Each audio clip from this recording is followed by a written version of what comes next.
Hvala lepa. Omejevanje človekovih pravic, napadi na novinarje, brutalni napadi na LGBTQ+, nespoštovanje vladavine prava, korupcija. To je samo nekaj grozljivih dejanj iz Unije, na katera nekateri glasno opozarjamo že leta.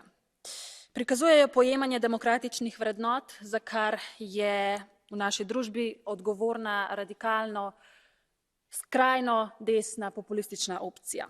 Ampak naša opozorila vedno znova naletijo na gluha ušesa, o čemur priča porast neliberalnih teženj. Skrajna desnica za mobilizacijo ljudstva in svojih privržencev uporablja zgodovinsko zapuščino s pogosto sprevrženo interpretacijo.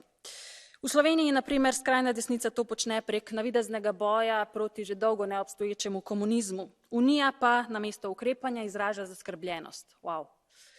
Pomanjkanje ukrepov in rešitev pa medtem skrajni desnici omogočata možnost nadaljnjega širjenja. In kot vemo, njihovo širjenje pomeni konstantno rušenje temeljev Unije. Evropo moramo razbremeniti kleptokratskih, avtokratskih teženj in zavarovati naše vrednote. Dovolj je zatiskanja oči.